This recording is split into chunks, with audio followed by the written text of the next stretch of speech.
नमस्कार दोस्तों, मैं साहब सिंह यादव स्वागत करता हूं आप लोगों का। दोस्तों, आईआईटी बॉम्बे ने गेट का नोटिफिकेशन रिलीज़ कर दिया है और उसमें कुछ इंपॉर्टेंट चीज़ें मैं आपको बता देता हूं, जिनमें से एक है कि एग्ज़ाम की डेट क्या होंगी। तो ये दिखाई दे रहा है 5, 6, 7, 12, 13 और 14 फरवरी को एग्ज़ाम की डेट होंगी। अलग अलग ब्रांच के लिए, अलग अलग स्ट्रीम के लिए अलग अलग डेट होंगी। कुछ टाइम के बाद आपको क्लियर भी हो जाएगा, कुछ टाइम के बाद ये भी फाइनलाइज हो जाएगा कि कौन से स्ट्रीम की कौन से दिन एग्ज़ाम होना है। इसके बाद आगे बढ़ते हैं। इंपॉर्टेंट चीज़, एक जो सबसे इंपॉर्टेंट चीज़ यहाँ पे आई हुई है, एलिजिबिलिटी क्राइटेरिया। अभी तक क्या होता था कि सिर्फ और सिर्फ फाइनल ईयर के स्टूडेंट ही अपीयर हो सकते थे, लेकिन एक नई चीज़ आई है कि अब थर्ड ईयर के स्टूडेंट भी गेट का एग्ज़ाम लिख सकते हैं। तो ये बहुत ही अच्छी खबर है। थर्ड ईयर के स्टूडेंट जो तैयारी नहीं कर रहे थे वो भी तैयारी करना स्टार्ट कर दें, या फिर जो कर रहे थे तो उनके लिए तो बहुत ही अच्छी खबर है कि वो एग्ज़ाम दे सकते हैं। इससे उन्हें आइडिया लगेगा कि किस टाइप का पेपर आता है। तो जिन्होंने तैयारी स्टार्ट नहीं की वो भी तैयारी स्टार्ट करें और गेट का एग्ज़ाम दें। जो फाइनल ईयर में देने का सोच रहे हैं वो एक बार ज़रूर बैठें थर्ड ईयर में, जिससे उन्हें आइडिया लग जाएगा कि किस टाइप के क्वेश्चंस आते हैं। इसके बाद हम आगे बढ़ते हैं। एक और बहुत इंपॉर्टेंट न्यूज़ है।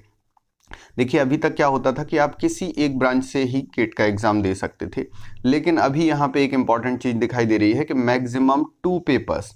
देखिए, a candidate may appear either in 1 और 2 सब्जेक्ट पेपर्स। मतलब आपको एक ऑप्शन मिलेगा जब आप फॉर्म फिल करेंगे कि या तो आप 1 सब्जेक्ट पेपर के लिए फॉर्म फिल कीजिए या फिर 2 सब्जेक्ट पेपर के लिए। अगर आप 1 सब्जेक्ट पेपर के लिए फॉर्म फिल करते हैं, मतलब एक किसी ब्रांच के लिए, तो जो भी आपको ब्रांच सेलेक्ट करना होगा, एक्चुअली आपकी ग्रेजुएशन डिग्री से रिलेटेड ही वो स्ट्रीम होती थी। आपको अभी भी पता होगा कि अगर आपने जिस ब्रांच से ग्रेजुएशन किया है वो ब्रांच या उससे रिलेटेड वो ऑप्शन उसमें दिखाई देता है फॉर्म फिल करते समय। तो कोई भी एक स्ट्रीम में आप एग्जाम दे सकते थे, लेकिन अभी आपको 2 ऑप्शन दिखाई देंगे। वो 2 ऑप्शन भी एक पर्टिकुलर सेट ऑफ कॉम्बिनेशन होगा। ऐसा नहीं कि किसी भी ब्रांच में आप चले जाओगे। जब आप फॉर्म फिल करोगे और आप अपनी ग्रेजुएशन जिस ब्रांच से कर रहे हो वो जब फिल करोगे तो वहाँ पे ऑप्शन आपको दिखाई दे जाएगा कि आपके पास 2 ऑप्शन कौन कौन से हैं। तो अब आपके पास क्या रहेगा, या तो आप सिर्फ एक ब्रांच से देना चाहें तो वो दे सकते हैं, कोई भी एक ब्रांच सेलेक्ट कर लीजिए, उसके लिए भी आपका कॉम्बिनेशन होगा। नॉर्मली लोग जिस ब्रांच से ग्रेजुएशन करते हैं उसी से देते हैं, लेकिन 2 स्ट्रीम का भी आपके पास एक ऑप्शन हो जाएगा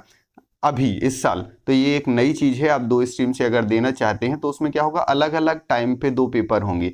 मतलब एक पेपर तो नॉर्मली आपकी जिस ब्रांच से आपने ग्रेजुएशन की होगी उससे ही करेंगे, तो उसको सेलेक्ट करेंगे। दूसरा उससे सिमिलर जो भी पॉसिबल हो सकेगा, उसमें एक सेट ऑफ कॉम्बिनेशन आएगा। वो हम अपने मन से अभी से डिसाइड नहीं कर सकते। वहाँ पे एक सेट ऑफ कॉम्बिनेशन आपको फॉर्म फिल करते समय दिखाई देगा कि आपकी स्ट्रीम से रिलेटेड और कौन कौन सी स्ट्रीम हो सकती हैं पॉसिबल, जिनसे आप एग्जाम दे सकते हो। तो वो स्ट्रीम, मतलब जो अभी हमारे पास जो ऑप्शन रहते थे ना कि कोई भी एक, तो उसी ऑप्शन में से अब आपके पास कोई भी 2 स्ट्रीम आप चुन सकोगे, और उन 2 को अगर आपने या तो एक का सिलेक्शन किया तो एक में ही पेपर दे पाओगे, अगर 2 का सिलेक्शन किया तो 2 बार आपको पेपर देने को मिलेगा अलग अलग डेट पे। तो वो कॉम्बिनेशन आपको दिखाई दे जाएगा फॉर्म फिल करते समय। तो ये भी एक अच्छी खबर है। तो ये 2 इंपॉर्टेंट न्यूज़ थी जो आप लोगों को बताना था। बाकी इसमें जो 2 नए पेपर ऐड हुए हैं उनसे हमें कोई काम नहीं है।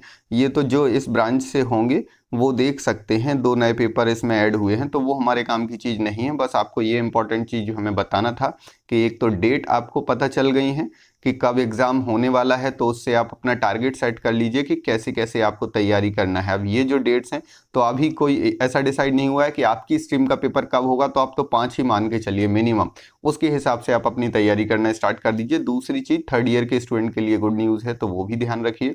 और तीसरी चीज़, आप अपने से सिमिलर कोई भी स्ट्रीम चुन के रखिए कि अगर दूसरी स्ट्रीम से देना चाहते हैं, लेकिन आप ज़्यादा इधर उधर भागने की कोशिश ना करें। मैं सिर्फ इतना ही बोलूँगा कि आपकी जो तैयारी जिस फील्ड में ज़्यादा हो उसको सेलेक्ट करें, और उससे सिमिलर स्ट्रीम जिसमें कि ज़्यादा कॉमन सब्जेक्ट्स मिल रहे हों तो उसको सेलेक्ट करें, तो वो बेस्ट रहेगा। अच्छे से तैयारी कीजिए, अच्छे से पेपर दीजिए। Good luck. और कोई भी आपको अगर आवश्यकता होती है कमेंट बॉक्स में लिख दीजिए, तो मैं उसका सॉल्यूशंस आपको प्रोवाइड कराऊंगा, जो भी मैं हेल्प कर पाऊंगा। Thank you so much.